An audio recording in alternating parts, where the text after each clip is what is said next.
ગગલાના વાણા વારવા જવાનું છે. ગગલાને તો મોકલે છે મેં વાડીએ ગાયો ચારવા. તો લાવ મારા વીરાને બોલાવું. હે રતનો બોલાવે રૂપલા આવજે ઓ વીરા રે મારા રેતીના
આજે જાજાજીને કેમ મને યાદ કર્યો? અરે મારા વીરા આ ગગલાની બહુનું વાણું તેડવા જવાનું છે માટે તને યાદ કર્યો આજે. અરે ભલા મને આખા તરીકે એને આજ કેમ તાત્કાલિક ગોઠવી દીધું? આ વાવાઝોડાના પ્રભાવે તો હાલ ઘટને ઘટ વાણા તરીકે આવી ગઈ. હા હા ચલો. હે આજે જતા રે રાયકા રે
મારે મારા ગગલાના ભાવની વાણવા તેડવા નથી જાવું.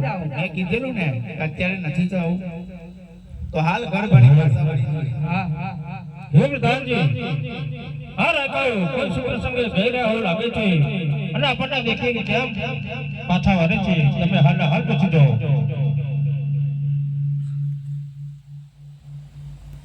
હે રાયકા ભાઈઓ હા પ્રધાન તમે કઈક શુભ પ્રસંગે જતા હતા અને અમને દેખીને કેમ પાછા વધો છો? અમે શું પ્રસંગમાં જતા હતા પણ અમારો ગગલો અમારી વાહે પડ્યો છે ને એટલે મેં પાછા વળ્યો છે. મહારાજા રાયકા ભાઈઓ તો બહુ આડા અવડા ભણા બતાવે છે. હે પ્રધાનજી તેમને કહો કે સાચે સાચું નહીં બોલો તો તમને ઠાકર ધણીના જામ છે. રાયકા ભાઈઓ તમે સાચે સાચું નહીં કહો તો તમને ઠાકરધાણી ના સમજે. અરે પ્રધાનજી, વાત કઈ એમ છે કે અમે કહીએ ને તો તમારા મહારાજાને કઈ ખોટું લાગે ને તો અમને મનને દુઃખ થાય. માટે કોઈ પણ જાતની રીત છે તે તમે કહી દો સાહેબ. પ્રધાનજી આજ રાયકા કહે તો તમે સાંભળો. ઓ આજ રાયકા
મારા દીકરો તો નહીં પણ આ લાસા લક્ષ્મી સગુના એમ ત્રણ દીકરીઓ હોવા છતાં હું આજે કેમ કહેવાય ભાઈ?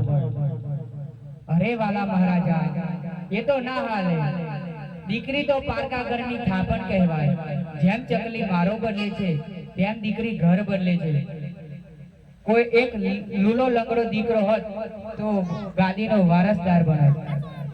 હો રાયકા ભાઈઓ, તમારી વાત પણ કેવી સત્ય છે. માટે હે રાયકા ભાઈઓ, આજે તમે તમારા ઘરે જાઓ અને કાલે સવારે સારા એવા સુકાન લઈ અને તમારા ગગલાનો વણવારવા જજો. ભલે મહારાજા.